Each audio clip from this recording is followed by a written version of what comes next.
오늘 우리에게 주시는 하나님의 말씀은 요한복음 12장입니다. 요한복음 12장 1절부터 11절까지의 말씀이 되겠습니다.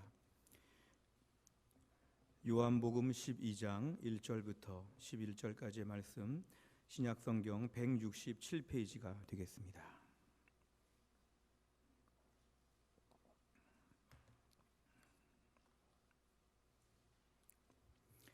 요한복음 12장 1절부터 11절까지의 말씀을 제가 봉독하겠습니다. 6월절 엿새 전에 예수께서 베다니에 이르시니 이곳은 예수께서 죽은 자 가운데서 살리신 나사로가 있는 곳이라. 거기서 예수를 위하여 잔치할새 마르다는 일을 하고 나사로는 예수와 함께 앉은 자 중에 있더라. 마리아는 지극히 비싼 향유 곧 순전한 나드 한 근을 가져다가 예수의 발에 붓고 자기 머리털로 그의 발을 닦으니 향유 냄새가 집에 가득하더라. 제자 중 하나로서 예수를 잡아줄 가룟 유다가 말하되 이 향유를 어찌하여 300데나리온에 팔아 가난한 자들에게 주지 아니하였느냐 하니, 이렇게 말함은 가난한 자들을 생각함이 아니요 그는 도둑이라 돈꾀를 맞고 거기 넣는 것을 훔쳐 가미러라. 예수께서 이르시되 그를 가만두어 나의 장례할 날을 위하여 그것을 간직하게 하라. 가난한 자들은 항상 너희와 함께 있거니와 나는 항상 있지 아니하리라 하시니라. 유대인의 큰 무리가 예수께서 여기 계신 줄을 알고 오니 이는 예수만 보기 위함이 아니요 죽은 자 가운데서 살리신 나사로도 보려 함이러라. 대제사장들이 나사로까지 죽이려고 모의하니 나사로 때문에 많은 유대인이 가서 예수를 믿음이러라. 아멘. 기도하겠습니다. 하나님 아버지, 오늘 저희가 주일 예배를 드리며 시간에 하나님 말씀을 듣는 시간입니다. 하나님 말씀을 선포하는 주의 종을 성령 충만하게 하셔서 하나님 말씀이 권세 있고 능력 있게 대언되게 하여 주시옵소서. 하나님, 말씀을 듣는 주의 백성들, 어수선하고 힘든 때를 살아가지만 오늘도 이 말씀 가운데 주의 음성을 듣게 하여 주시고, 오늘도 말씀을 듣는 가운데 우리의 심령이 하나님의 은혜와 힘으로 새롭게 살아날 수 있도록 축복하여 주시옵소서. 모든 말씀을 예수님의 이름으로 기도하옵나이다. 아멘. 저는 설교를 준비하면서 성경 말씀을 깊이 연구하는 것도 하나의 중요한 부분이지만 또 한 가지 중요한 부분이 있다면 우리 주변의 설교의 예화가 될 만한 사건들, 이야기들을 수집하는 것도 저에게는 매우 큰 관심거리입니다. 그래서 어떤 이야기를 들으면 설교의 접촉점으로 삼기 위해서 잘 기억했다가 이제 말씀을 선포할 때 그 말씀을 사용하기도 합니다. 제가 수년 전에 들었던 어떤 한 이야기는 텔레비전 방송에 나왔던 시간이었는데 참으로 감동적인 그런 시간이었습니다. 어떤 한 마을에서 방송사에 제보가 들어오게 되었습니다. 그 제보의 내용은 어느 초등학교 운동장과 주변이 아침만 되면 깨끗하게 청소가 된다는 그런 내용이었습니다. 근데 매일 반복적으로 그런 일이 벌어지고 있다고 합니다. 그래서 동네에서 인근에서 누가 한번 지켜봤더니 새벽녘에 아직도 깜깜한 그런 시간에 어떤 낯선 남자분이 하나가 등장하더니 운동장을 다 쓸고 청소하고 학교 주변에 그렇게 다 휴지를 줍고 하면서 말끔하게 치워놓고 다 밟기 전에 사라진다는 것이었습니다. 그래서 방송사 프로그램 그 진행자들이 새벽에 기다렸다가 그 사람을 이렇게 발견하게 되었습니다. 찾아갔더니 어떤 할아버지였습니다. 그 할아버지는 새벽에 깜깜한 데 나와가지고 그렇게 청소를 했는데 그 PD가 이렇게 물어봤습니다. 할아버지, 왜 이렇게 깜깜한 데 매일 나와가지고 학교를 청소하십니까? 그러니까 할아버지가 매우 망설이고 머뭇거리더니 어렵게 자기 이야기를 풀어놓습니다. 그 이유인즉 자기 손주가 매우 어렵고 힘든 때 이 학교를 다녔는데 그 학교에서 선생님들과 학교 측에서 이 아이, 손주 방황하고 힘들고 매우 어려웠던 이 아이를 향해서 너무도 많은 사랑을 베풀어 주셨답니다.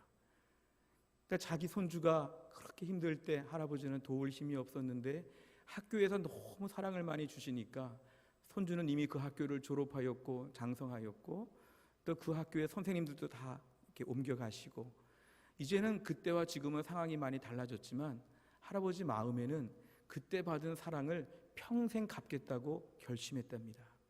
그래서 내가 아침마다 내가 할 수 있는 일이 뭐가 없으니까 내가 학교에 청소를 해야 되겠다. 누구 주변에 어떤 노인들을 보니까 돈이 많으니까 장학금을 내놓기도 하고 뭐 하는데 나는 돈도 없고 지식도 없고 가진 것도 아무것도 없는데 내가 지금 이 맨몸을 가지고 할 수 있는 유일한 일이 뭔가 봤더니 학교를 청소하는 것. 꼭 우리 옛날에 손주 같은 아이들이 지금 막 크고 자라고 있는데 지저분한 학교 운동장에서 자라지 않도록 위험한 것들은 다 치워야 되겠다. 뭐 이런 마음을 가지고 하던 일이 반복되고 있답니다. 그래서 매일 새벽마다 아무도 알아주지 않는데 누가 시킨 것도 아니고 누가 칭찬하는 것도 아닌데 비가 오나 눈이 오나 그렇게 깜깜한데 학교에 가가지고 학교를 청소하는 것. 할아버지 마음은 내가 지금 노인이고 언젠간 죽을 텐데 내가 죽기 전까지는 이 일을 멈출 수가 없다고. 나는 죽을 때까지 내가 이 학교에서 계속 이 일을 감당하겠다고 뭐 그런 이야기를 했는데 저는 그걸 보고 너무 감동을 받았습니다. 우리가 누군가에게 사랑을 받고 누군가에게 은혜를 입었는데 그거를 내가 뭘 해도 좀 이렇게 할 수 있는 게 없을까 하고 연구하다가 행동으로 옮기는 것, 이건 참 귀한 일입니다. 우리 교회는 지난주에 부활주의를 보냈습니다. 사실은 부활주의를 보낼 때마다 우리는 예수님의 고난, 예수님의 십자가의 죽으심, 예수님 부활 이런 것들을 깊이 묵상하는데 과연 부활주일의 메시지가 지금도 우리들의 마음에 얼마나 남아있느냐 이것입니다.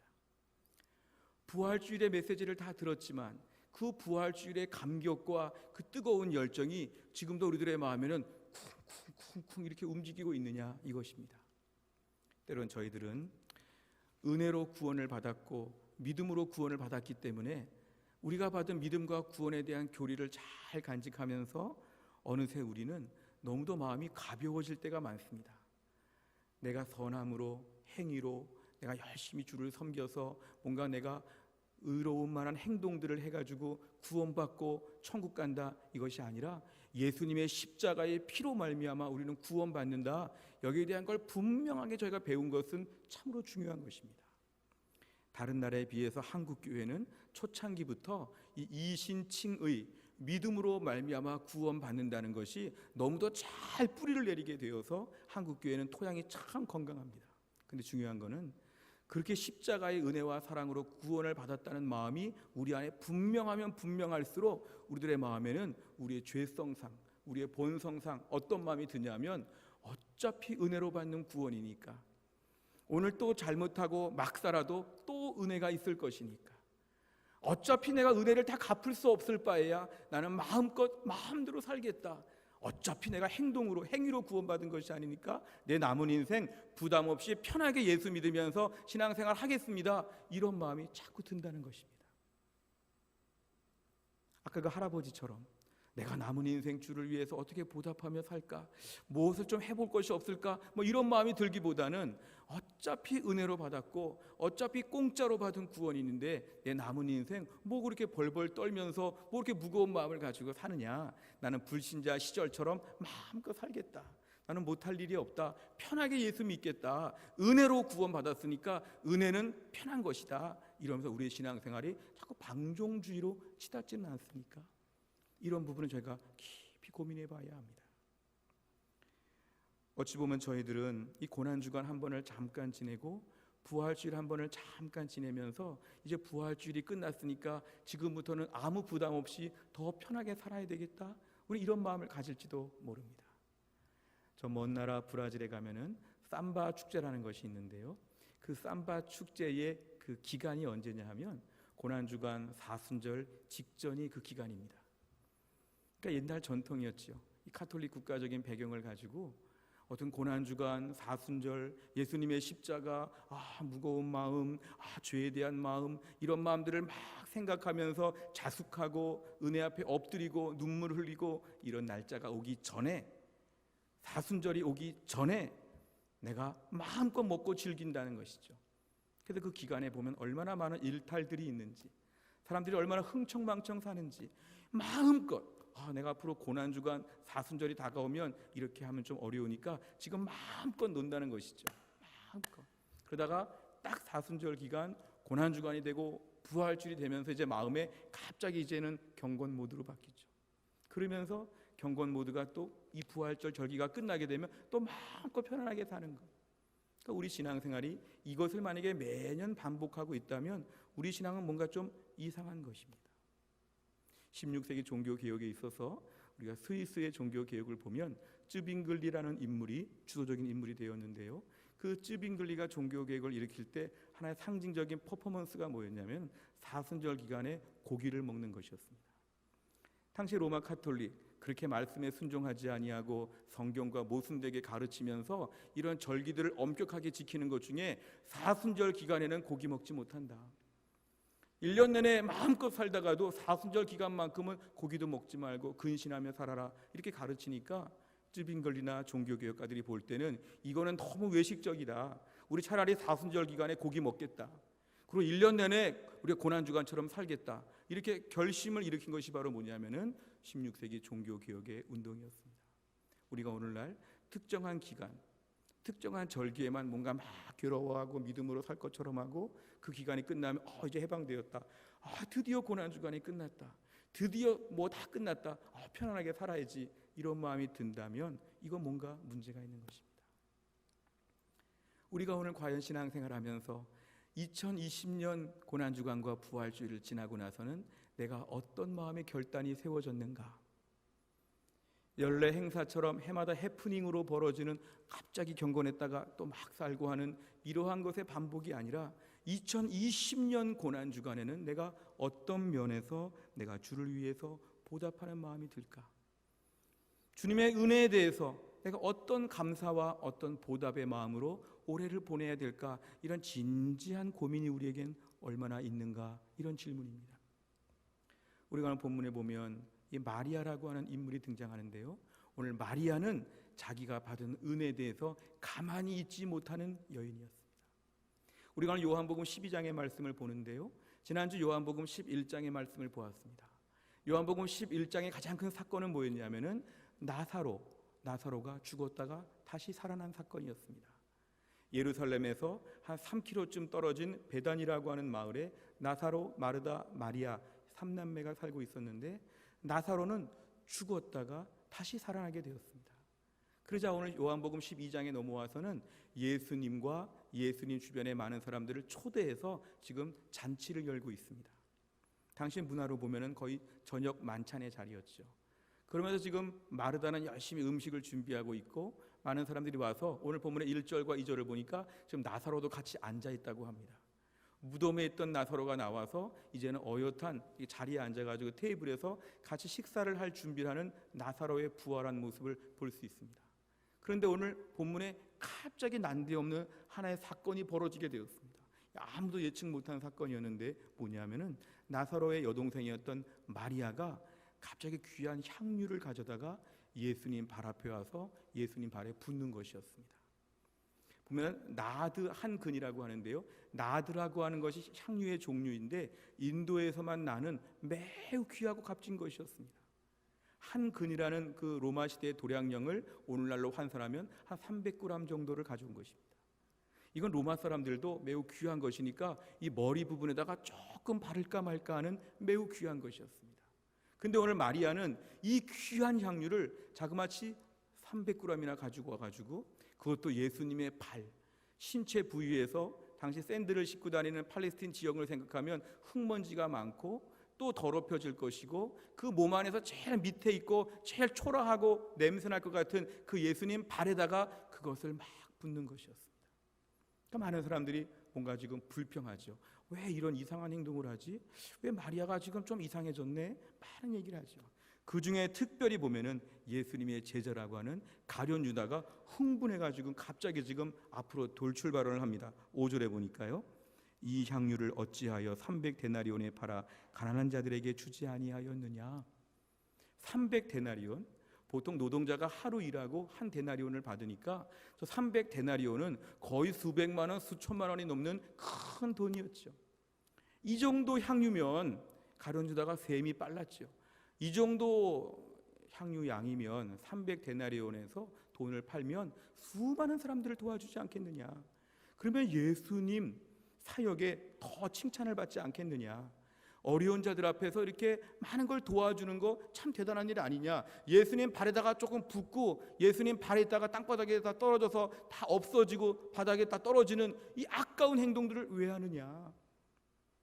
오늘 가룟 유다는 전형적인 휴머니즘적인 접근을 가지고 예수님께 하는 거는 아깝고 어려운 사람들을 도와주는 일에 써야 된다고 하는 전형적인 휴머니즘적인 입장을 보입니다. 우리가 오늘날도 가룟 유다 이런 후예들이 참 많지요.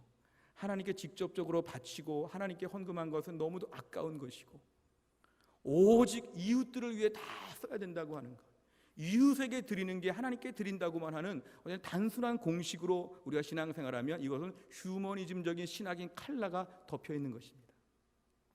신학에 많은 분야가 있고 많은 다양한 종류의 신학들이 있는데 이런 건 철저하게 사람 중심적인 휴머니즘적인 신학이죠.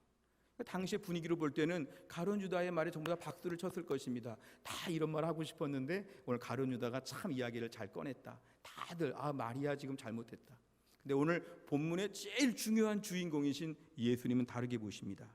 본문의 7절과 8절에 보시면 예수님은 이렇게 얘기하십니다. 가만두어라. 마리아 가만두어라. 지금 나의 장례할 날을 준비하는 것이다. 실제로 일주일 뒤에 예수님이 십자가에서 죽으시기 때문에 일주일 뒤에 있을 예수님의 장례식을 오늘 미리 준비하는 것이 됩니다. 8절에 보니까 가난한 자들은 항상 너희와 함께 있고 나는 항상 있지는 않는다 이것입니다. 당시에는 장례식장에서 향유가 매우 중요한 그러한 물품이었습니다. 왜냐하면 사람이 이렇게 죽고 나서 몸이 이렇게 부패되기 시작할 때 그 썩는 냄새나 모든 것 때문에 향유 아니면 연고 같은 것들을 발랐는데요. 부잣집들은, 여유 있는 집들은 비싼 향유를 발라서 그 몸의 모든 부식하는 냄새가 나지 않도록 조치를 취했습니다. 그러니까 일주일 뒤에 예수님의 장례가 있는데 그 예수님의 장례를 위해서 오늘 마리아는 미리 지금 준비하는 것이니까 예수님은 잘했다고 칭찬하시는 게 오늘 본문에 등장하고 있습니다. 오늘 마리아는 왜 이런 일을 했을까요? 이상한 돌출 행동 이런 일을 왜 했을까요? 마리아는 왜 이런 일을 오늘 굳이 벌였을까요? 또한 당시에 여자가 머리를 풀어 헤치고 그 머리로 뭘 닦는다? 머리를 풀어 헤치는 것만으로 당시에는 매우 이상한 사회적인 행동이었습니다. 마리아가 좀 이상하다, 많이 이상하다, 뭐 이런 것이죠. 어떤 분들은 마리아가 죄를 많이 저지르지 않았을까? 근데 우리가 혼란 느끼기 쉬운 게 누가복음 7장에 등장하는 누가복음 7장 37절 39절에 등장하는 이 여인은 마리아가 아니라 다른 여인입니다. 제가 읽어드리겠습니다. 그 동네에 죄를 지은 한 여자가 있어 예수께서 바리새인의 집에 앉아 계심을 알고 향유 담은 옥합을 가지고 와서 예수의 뒤로 그 발 곁에 서서 울며 눈물로 그 발을 적시고 자기 머리털로 닦고 그 발에 입 맞추고 향유를 부으니 예수를 청한 바리새인이 그것을 보고 마음에 이르되 이 사람이 만일 선지자라면 자기를 만지는 이 여자가 누구며 어떠한 자 곧 죄인인 줄을 알았으리라 하거늘. 저 누가복음 7장에 등장하는 마리아와 오늘 본문의 마리아는 아닌 것이죠. 제일 중요한 건 뭐냐면 오늘 본문에 등장하는 마리아는 자기 죄가 많기 때문에 그 죄 때문에 막 지금 이렇게 울고 뭐 향유를 붓는 것이 절대로 아니었고 요한복음 11장의 사건 때문에 그렇습니다. 뭐냐면 우리 오빠가 이미 죽었는데 예수님이 오셔서 살려내셨다는 것입니다. 우리 오빠가 조금 아픈 것도 아니고 죽었고 장례식을 치른 지가 4일이나 지났는데 그 죽은 시체 우리 오빠를 예수님이 살려내셨다는 것. 이 요한복음 11장의 기적을 생각해 보니까 오늘 마리아는 너무너무 감사하여서 견딜 수가 없었다는 것이죠. 어떻게 이런 큰 기적을 베풀어 주시고 우리 오빠를 살려주셨을까? 어떻게 예수님이 이런 은혜를 베풀어 주셨을까? 이게 너무 감사감격하니까 자기가 할 수 있는 맥시멈 최대한의 것이 뭔가 할 때 나도 한 근의 향유를 가다가 예수님 발에다가 부어야 되겠다. 자기가 할 수 있는 최상의 정말 베스트 오브 베스트 같은 최선의 모습을 가지고 자기가 한 액션이 뭐였냐면 예수님 발에다가 향유를 붓고 머리로 닦는 것이었습니다. 왜 그랬을까요? 오늘 마리아의 고백은 생명에 대한 감사였습니다. 오늘 예수님께서 우리 오빠를 살려주신 것은 예수님 우리 오빠의 생명을 살려주신 것이죠. 이 땅에 다 중요하고 귀한 것이 많지만 생명에 대한 감사는 너무도 귀한 것입니다. 어찌 보면 오늘 향유 한 근 300데나리온 이거 다 합쳐봤자 오빠 살릴 수 없지요. 오늘 본문에 뭐 얼마나 많은 향유를 갖다 부어도, 얼마나 많은 돈을 투자했어도 그것으로 오빠 못 살렸지요. 그런데 예수님께서 우리 오빠를 살려주신 것은 너무도 감사한 일이었어요. 우리가 오늘 중환병에 걸려서 막 죽어가는데 누가 우리에게 정말 귀한 약을 줬다든지, 어떤 의사 선생님이 우리를 정말 이 수술로 살려주셨다든지, 정말 특별하게 우리의 생명과 관련된 것이면 우리는 정말 고마워서 하나도 아깝지가 않을 것입니다. 부모된 우리로서는 우리 자녀가 죽어가는데 누가 우리 자녀를 살려줬다면 내가 못 줄 게 없는 것이죠. 우리 자녀를 살려주신 분에게는 너무 감사합니다. 오늘 본문에 등장하는 마리아는 지금 예수님 앞에서 이 감사의 마음이 너무너무 가득하였습니다. 어떻게 우리 오빠를 살려주셨을까? 너무 감사합니다. 감사합니다. 여기에 비해서는 가룟 유다는 오늘 본문에 철저하게 물질주의적인 그의 마음을 보여줍니다. 물질주의적인 가룟 유다의 마음은 뭐였냐면은 이것이었죠. 물질의 가치가 생명의 가치보다 귀하다. 오빠가 살아난 사건에 대해서 300데나리온 이상을 투자하는 것은 낭비라는 것이죠. 가룟 유다는 철저하게 물질주의적인 사람이었습니다. 오늘 본문에 의하면 특별히 6절의 말씀을 보시면 이렇게 말하면 가난한 자들을 평상시에 많이 생각했던 유다가 아니라 그는 도둑이라, 가난한 자들을 도와주지요 하고는 돈을 모아다가 자기가 빼돌리려고. 오늘 가룟 유다는 참 물질에 욕심이 많았던 사람이었습니다. 그러니까 오늘 물질주의적인 관심으로 볼 때 그는 오늘 본문에 불평하고 좀 원망하는 것이죠. 나중에 이런 마음이 있으니까 무슨 일을 했지요? 예수님을 돈 받고 팔아넘겼죠. 믿음도 없고 의리도 없고 그냥 돈이면 최고죠. 가룟 유다의 인생은 뭐냐면 생명을 구해주셨다고요, 나를 살려주셨다고요, 이거 별로 고마운 일이 아닙니다. 오로지 물질, 돈. 그에게는 인생의 돈이 전부였죠. 마리아는 그렇지 않았습니다. 마리아는 300데나리온 돈 귀한 줄을 누가 모르겠습니까? 많은 이 300데나리온의 돈을 가지고 내가 다 주님께 바치면서도 나는 우리 오빠 살려주신, 우리 오빠 생명을 살려주신 것에 대하여 너무너무 감사합니다. 감사합니다. 제가 만약에 더 많은 향유가 있었다면, 더 많은 돈이 있었다면 3000데나리온까지도 나는 다 바칠 수가 있겠습니다. 어떻게 하면 더 할 수가 있습니까? 이게 바로 마리아의 뜨거운 심정이었다는 것입니다. 찬송가 가사 중에 이런 게 있습니다. 몸 밖에 드릴 곳 없소, 이 몸 바칩니다. 내가 주님의 은혜를 너무 많이 받았는데, 너무 고마운데 뭔가 좀 주님께 바치려고 갚으려고 하니까 갚을 게 없습니다. 헌금을 많이 하거나 뭐 재능을 좀 바치거나 주님께 뭔가 좀 드리려고 하고 싶은데 드릴 게 없습니다. 드려도 마땅한데 더 많은 걸 드려야 되는데 마음에 참 안타깝습니다. 없는 것이죠. 이럴 때 우리 믿음의 선조들은 이런 노래를 불렀죠. 내가 몸은 있습니다. 몸. 이 몸을 가지고 주를 위해 마음껏 바치겠습니다. 내 몸밖에 드릴 것이 없는데 그냥 몸을 바치겠습니다. 우리가 한자로 헌신하다 할 때 헌신이 바로 몸을 바친다는 뜻이죠. 우리 믿음의 선조들은 바칠 게 없으면 몸을 바쳐서라도 몸밖에 드릴 것이 없으니까 이 몸을 바칩니다. 나는 주의 것입니다 하면서 이렇게 믿음으로 살았다는 것이죠. 한국교회 초기 역사를 보면 날연보라는 것이 있었습니다. 날연보, 영어로 하면 Day Offering입니다. 그 날에 대한 것을 바친다는 것이죠. 1903년, 4년, 5년 한국교회가 한참 은혜 받고 막 무르익어가는 이 와중에서 어떤 교회에서는 집회가 끝나거나 성도들 중에 나는 주님께 물질도 바쳤지만 물질을 좀 더 바치기는 어렵고 나는 별로 가진 것이 없는데 내가 날짜를 바치겠습니다. 제가 일주일에 하루를 바치겠습니다. 저는 한 3개월 동안 한 열흘 정도 주를 위해서 내어놓겠습니다. 1년에 한 50일 정도는 내가 뚝 잘라서 주를 위해 바치겠습니다. 내가 직장도 있고 가정 살림도 있고 할 일이 많은데 또 쉬고 싶고 놀고 싶은 것도 참 많은데 내가 이렇게 한 번 정도는 바치겠습니다. 그래서 그 날은 내가 다니면서 전도하겠습니다. 내가 전도지 내 돈으로 다 사가지고 막 전도하고 다니겠습니다. 그 당시에 미국 선교사들이 미국의 선교본부에다가 보고한 편지나 문서들을 보면 한국 교회에는 새로운 발명품이 나왔다고, 성도들이 데이 오퍼링, 날 연보라는 걸 바친다고. 이 연보가 헌금의 옛날 말이지 않습니까? 성도들이 자꾸 날짜를 헌금함에 넣는다는 것이죠. 헌금함에다가 저는 매달 며칠을 하나님께 바칩니다 하고 이렇게 헌금함에다가 집어넣으면 실제로 그날 교회 나와가지고 막 전도하고 다닌다는 것입니다.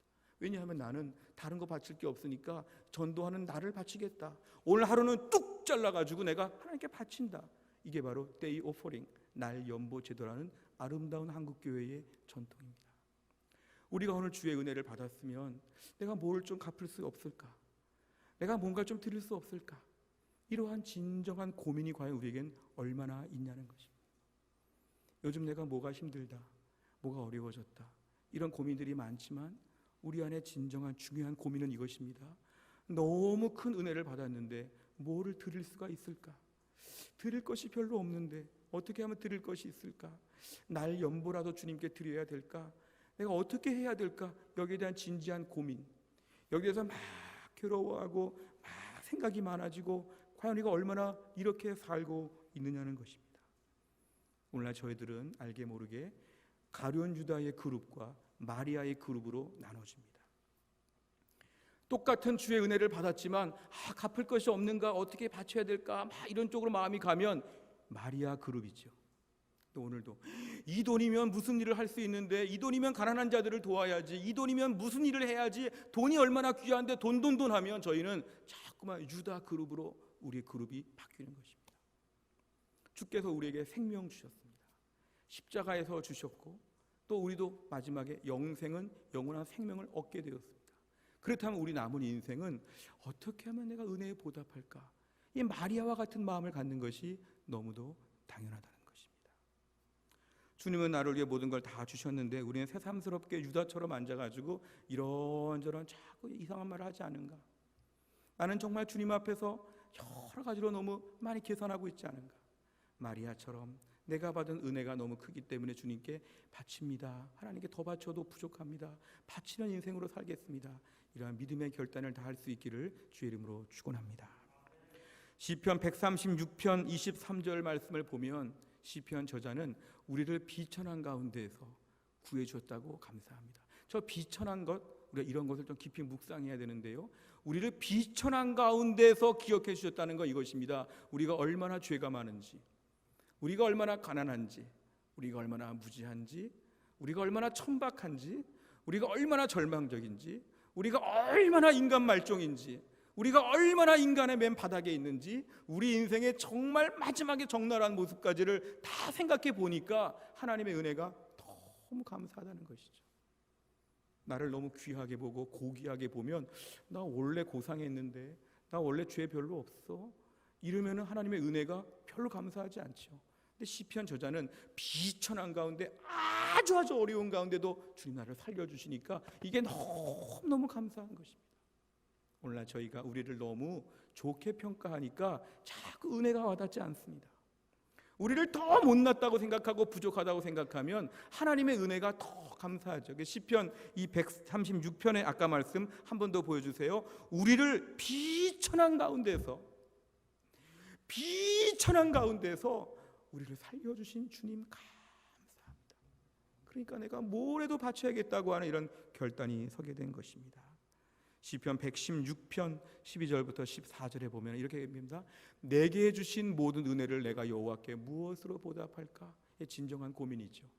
어떻게 갚아야 될까? 은혜가 너무 많은데 어떻게 갚아야 될까? 13절 내가 구원의 잔을 들고 여호와 이름을 부르며, 14절 여호와의 모든 백성 앞에서 나는 나의 소원을 여호와께 갚으리이다. 내가 주님께 뭔가 약속한 것을 갚으며 살겠다는 것이죠. 그 약속에 대한 부분들 좀 저희가 잠깐 생각해 보겠습니다. 우리가 예수를 처음 믿을 때, 세례 받을 때 약속 많이 했습니다.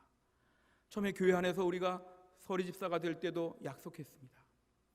교회에서 안수 집사가 되고 권사가 되고 장로가 되고 목사가 되고 우리가 다 약속을 너무 많이 했습니다. 그런데 이 약속들을 얼마나 지키고 있는가? 과연 나는 마리아처럼 향유를 매일 깨트리면서, 내 귀한 것을 매일 가져오면서, 내 모든 걸 다 바치면서 하나님 내가 뭐를 더 할 수 있습니까? 지금 내가 너무 약소하게 주님께 바치고 있습니다. 내가 어떻게 하면 더 바칠 수 있겠습니까에 대해서 막 몸부림치고 고민하면서 이것 때문에 정말 마음에서 간절한 기도 제목이 있는가, 이것입니다. 우리가 오늘 진정한 믿음은 바로 뭐냐면 내가 주를 위해서 무엇으로 보답할까를 연구하는 것이 은혜의 신앙생활입니다. 왜 불평이 많습니까? 왜 자꾸 원망이 많습니까?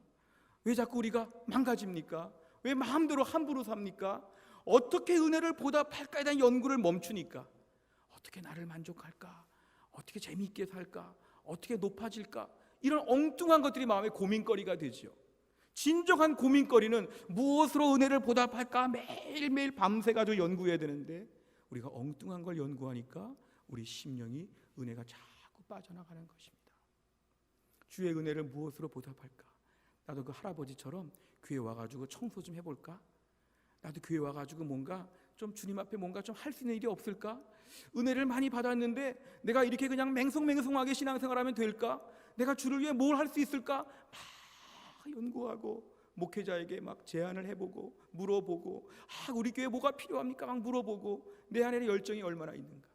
오늘 마리아는 이런 마음들이 가득했습니다. 남은 인생 보답하며 살겠습니다. 남은 인생 주를 위해 살겠습니다. 이러한 열정이 오늘 본문에 등장하고 있는 것입니다. 출애굽기 36장 3절과 5절을 보면 그들이 이스라엘 자손의 성소의 모든 것을 만들기 위하여 가져온 예물을 모세에게서 받으니라.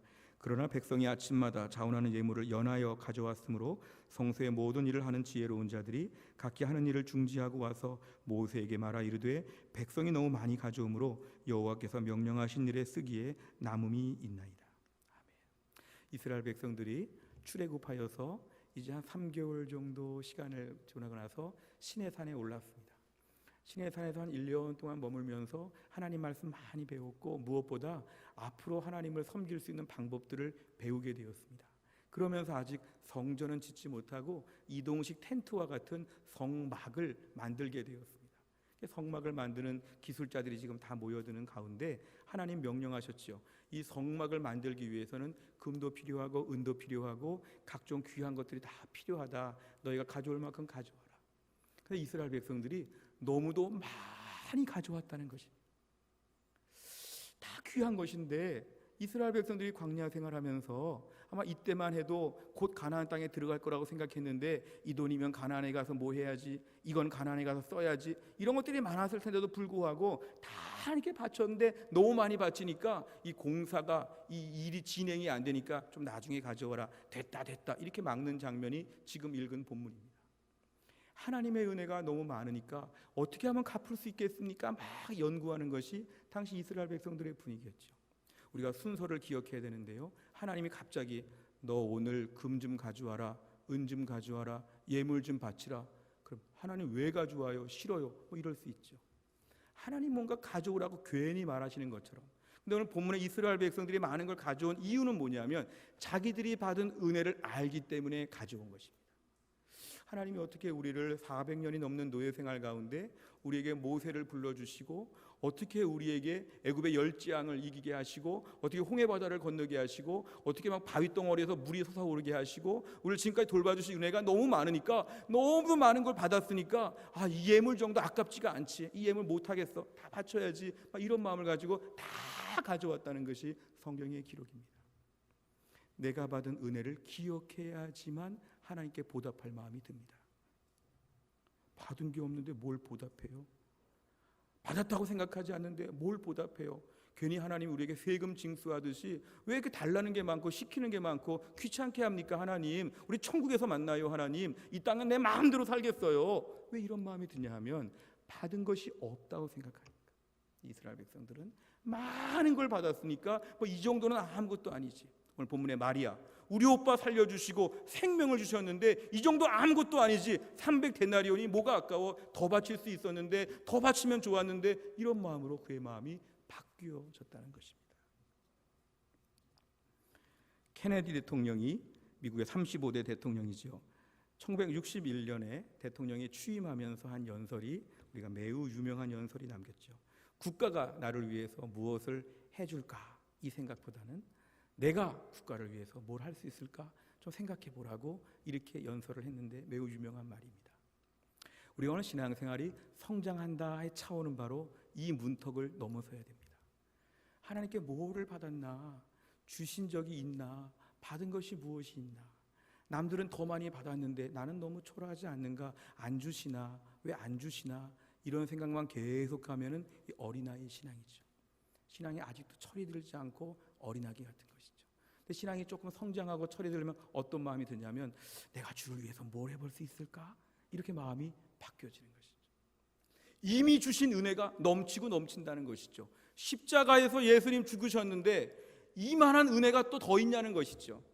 제일 큰 은혜는 다 받았는데, 천국을 보장받았는데, 다 받았는데, 그러면 내가 주를 위해서 뭘 할 게 없을까요, 주님? 이렇게 물어보는 것이 신앙생활이 철이 든다는 것입니다. 우리가 오늘 신앙생활하면서 남은 인생 무엇하며 살겠습니까? 남은 인생 보답하며 살아야 됩니다. 주연의 남은 인생 주님의 은혜에 보답하며 살게 하여 주시옵소서. 보답하면서 매일매일 살아가게 하여 주시옵소서. 우리가 누군가에게 빚을 졌는데요, 때로는 그 빚이 얼마 안 되면 열심히 갚으려고 노력하는데요, 때로는 옛날에 큰 대기업들 망할 때 보니까 빚이 막 수백억, 수조 이렇게 되니까 저런 빚은 못 갚으니까 안 갚아 이러면서 그냥 못 갚는 거로 그냥 끝나는 것도 있죠. 근데 어떤 경우에는 어차피 너무 큰 것이니까 못 갚을 것은 맞지만 내가 하루에 5만 원씩이라도 죽는 날까지 갚겠습니다, 이런 태도를 보이는 그런 우리가 채무자들도 종종은 있습니다. 우리가 신앙생활하면서 주님의 은혜를 내가 어떻게 갚아? 내가 봉사 좀 한다고 은혜를 갚겠어? 어차피 못 갚을 거 나 마음껏 살게, 나 편하게 신앙생활할게. 주님의 은혜는 너나 다 못 갚아, 나도 못 갚아, 그러니까 편하게 막 살자, 이럴 수 있지만 마음 한편에 주님 제가 못 갚으니까 남은 인생 조금씩이라도 매일 보답하며 살겠습니다, 이런 믿음의 결단을 우리가 해야 한다는 것입니다. 다 못 갚지요. 아무리 열심히 해도 못 갚지요. 그러나 남은 인생 내가 주를 위해서 조금 계속 갚으면서 살겠다고 하는 믿음의 결단, 이것이 우리에게는 필요하다는 것입니다. 오늘 본문의 마리아는 바로 그런 마음을 가지고 오빠의 생명과 300데나리온은 맞바꿀 수 없는 그런 가치죠. 그런데도 불구하고 자기가 갚으려고 하는 마음이 이만큼 들었다는 것처럼 우리의 남은 인생도 다 못 갚죠. 그러나 주를 위해서 매일 빚을 갚는 심정으로 은혜에 보답하는 마음으로 우리가 살아야 한다는 것입니다. 우리에게 두 가지 결단을 마지막으로 좀 권면하고 싶은데, 첫째는 이것입니다.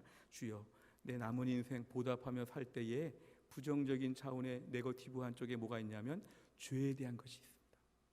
로마서 6장 6절 말씀, 우리가 알거니와 우리의 옛사람이 예수와 함께 십자가에 못 박힌 것은 죄의 몸이 죽어 다시는 우리가 죄에게 종노릇 하지 아니하려 함이니 아멘. 주님, 제 남은 인생 하나님의 은혜에 보답하기 위해서는 죄에 대하여 결별하겠습니다. 최근에 몇 가지 거리끼는 것을 2020년 부활절 지나고 정리하겠습니다. 남은 인생 주의 은혜를 보답해야 되는데 우리 주님이 싫어하신다는 것 분명히 말씀하셨다면 제가 그거 안 하겠습니다. 주님의 은혜를 보답하는데 주님이 싫어한다고 몇 번 말했는데도 불구하고 계속 그 일을 저지르고 있으면 그냥 은혜에 보답하는 것이 아니죠. 나는 그러면 싫다 계속 한다는 것은 주님과 엇서는 것이죠. 주님, 제가 2020년 최근에 몇 가지 정리하겠습니다. 또 한 가지는 에베소서 5장 10절의 말씀, 주를 기쁘시게 할 것이 무엇인가 시험하여 보는 인생으로 내가 보답하며 살겠습니다. 남은 인생 이렇게 예배를 드려볼까? 코로나 때 예배하기 어렵대지만 이렇게 한번 예배하면 어떨까? 내가 오늘 이렇게 한번 매일 기도를 좀 바꿔보면 어떨까? 내가 이렇게 성경을 좀 볼까? 내가 교회에서 한번 이렇게 봉사해 볼까? 자꾸 주를 기쁘시게 할 것이 없나 시험해 보는 것이죠. 내가 2020년에 어떻게 좀 더 한번 주님을 기쁘시게 해볼 것이 없나? 한번 해보는 것이죠. 이렇게 해서 구원을 받는다면 잘못된 것이죠. 구원은 보장이 되었는데 구원받은 주의 백성이라면 이런 감사와 감격, 주를 위해서 뭘 해볼까? 주를 위해서 뭘 해볼까? 어떻게 하면 주를 위해 섬겨볼 수 있을까? 이런 것이죠. 똑같은 관계에서도 연인끼리, 부모와 자식 간에, 친구끼리 어떻게 하면 더 잘해줄까 하는 마음을 갖는 것처럼 하나님 앞에서 어떻게 하면 주를 위해서 더 잘해드릴 수 있을까에 대해서 연구하는 것, 이것이 우리에게는 올해의 중요한 기도 제목이 되었다는 것입니다. 2020년 고난주간과 부활주일은 매우 힘들고 어려운 가운데 우리가 지나게 되었습니다. 그런데 중요한 거는 그 와중에라도 우리들의 마음에는 남은 인생 보답하며 살겠습니다, 이러한 결심을 해야 합니다. 남은 인생 보답하며 살겠습니다, 이런 믿음의 결단으로 우리 남은 모든 인생이 주님 나라 위에서 마리아와 같이 헌신할 수 있는 신실한 주의 백성 될 수 있기를 주의 이름으로 축원합니다. 기도하겠습니다. 하나님 아버지, 주님의 고난주간과 부활주일이 또 지나가고 우린 다시 일상의 삶으로 돌아오면서 또 마음대로 살려고 하는 본성이 우리 안에서 고개를 들고 있습니다. 고난주간 부활주일 잠시 무거운 마음 가졌다가 또 편안하게 내 하고 싶은 대로 살면서 은혜를 받았지만 보답하지 않고 결국은 또 은혜를 더 받는다는 미명 아래 내 마음껏 살고 또 은혜 주실 거라고 하면서 우리의 삶이 망가지고 무너질 때가 너무도 많습니다. 주님, 완악한 저희들을 용서하여 주시고 2020년 부활절 이후에 우리의 삶은 남은 인생 주의 은혜에 보답하며 사는 인생으로 바뀌어지게 하여 주시옵소서. 죄의 종이 되지 않고 주를 기쁘시게 할 것이 무엇인가 시험해보는 신실한 주의 백성으로 변화되게 하여 주시옵소서. 하나님, 우리 모두에게 이런 은혜 주시기를 간절히 원하오며 예수님의 이름으로 기도하옵나이다. 아멘.